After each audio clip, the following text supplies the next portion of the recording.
इस वक्त बीजेपी के साथ हैं। क्या लगता है राकेश जी कि सिंपैथी वोट अब जान के खतरे को लेकर भाजपा की तरफ या भाजपा के अलायंस जो हैं उनके तरफ जाएगा? देखिए, ये कहना तो अभी राजीव जी बहुत जल्दबाजी होगी कि इसमें सिंपैथी वोट जैसा कुछ उपजेगा, क्योंकि जैसा बादल जी ने एक बहुत अच्छे शब्द का इस्तेमाल किया कि स्कोर कर सकते थे। मैं ऐसे ये मानता हूं कि राजनीतिक स्कोर के लिए ही ये सारी कवायद हो रही है, राई को पहाड़ बनाने की कोशिश है। वरना राष्ट्रपति के पास जाकर ये दुखड़ा रोना कि मेरी जान को खतरा था, ये उस घटना को बहुत बड़ा बनाने की कोशिश है। और उसी तारतम्य में आज पूरे देश में महामृत्युंजय जाप हुए हैं। शिवराज सिंह चौहान ने यहाँ भोपाल में गुफा मंदिर में किया, वीडी शर्मा जो प्रदेश अध्यक्ष हैं वे महाकालेश्वर में कर रहे थे पूजा। ईश्वर दीर्घायु करें, शतायु करें हमारे प्रधानमंत्री को। लेकिन इससे पहले प्रधानमंत्रियों पर जो हमले हुए, मैंने शुरू में अपनी फहरिस्त लंबी सुना दी। मुझे स्मरण नहीं है कि कभी इस तरह के यज्ञ हुए हैं उनके लिए। यज्ञ करना चाहिए, लेकिन इस सब को वो जो दूसरी तरफ का मीडिया है उसके जरिए इतना बड़ा बनाने की कोशिश है कि ऐसा लगे कि सचमुच प्रधानमंत्री की जान को खतरा था। तो राजनीतिक मंतव्य तो है ही, वो उद्देश्य साधने की कोशिश है, लेकिन उसका तरीका थोड़ा सा चूक हो गई है। मैं उसको एक दूसरे तरीके से कहना चाहता हूं।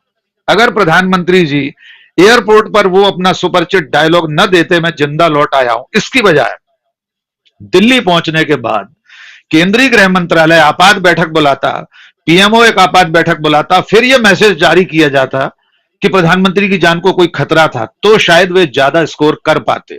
उनके मुंह से ये जो फिल्मी डायलॉग आया, ये उल्टा काम कर गया। फिर जो परिदृश्य वहां के जो सामने आए, वीडियो सामने आए कि बीजेपी का झंडा लहरा रहा है और वहां पर लोग जिंदाबाद के नारे मोदी जी के लगा रहे हैं।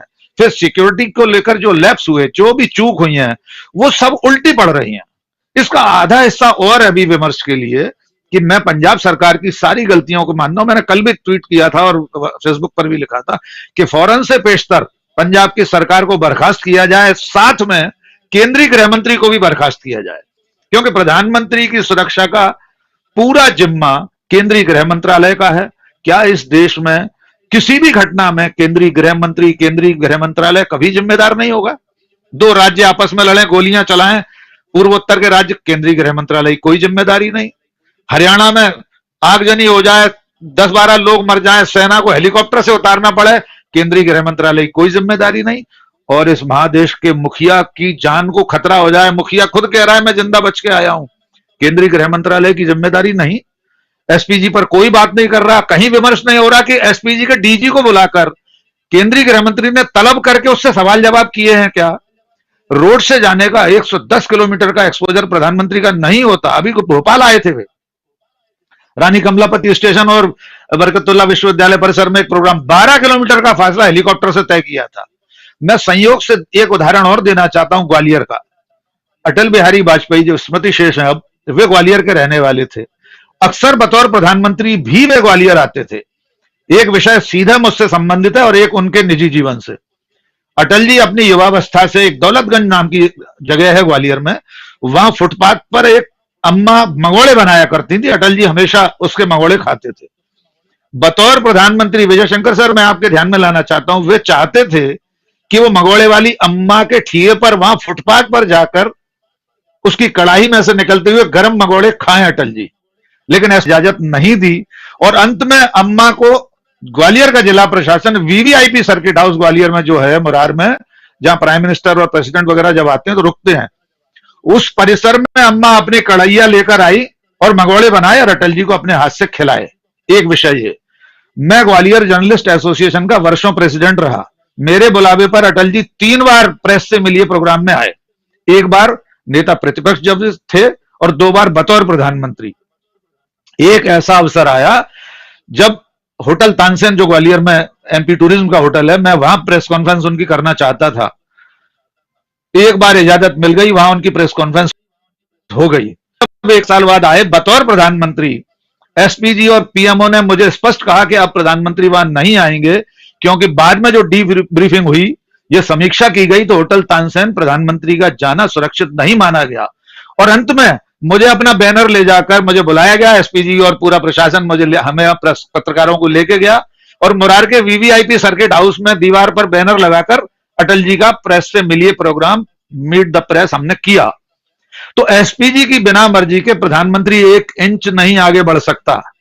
और ये जो पूरी घटना हुई है, इसके राजनीतिक लक्ष्य साधने की कोशिश भारतीय जनता पार्टी और उनका पूरा तंत्र कर रहा है।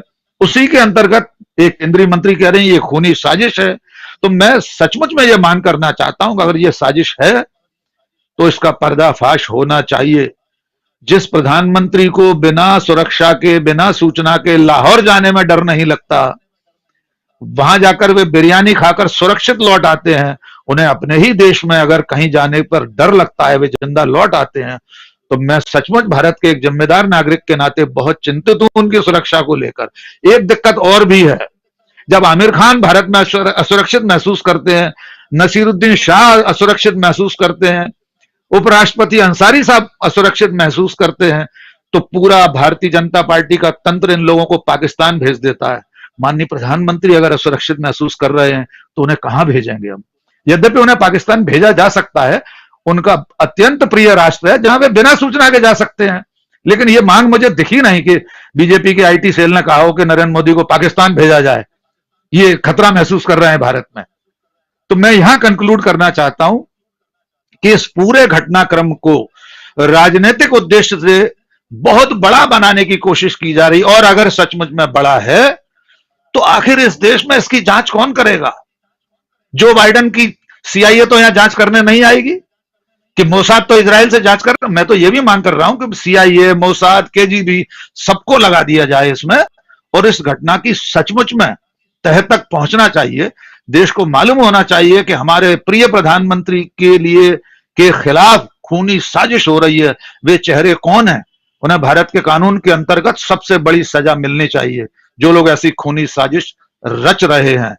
फिलहाल ये एक सी ग्रेड सिनेमा की पटकथा से अधिक मुझे अब तक कुछ नहीं लग रहा, क्योंकि एक भी गिरफ्तारी नहीं हुई। ऐसी कौन सी साजिश है? दीपक भाई ने बहुत अच्छी बात कही कि न वहां कोई आपत्तिजनक चीज मिली, न कोई व्यक्ति गिरफ्तार हुआ, न कोई हिरासत में लिया गया, तो फिर ऐसी कौन सी खूनी साजिश है?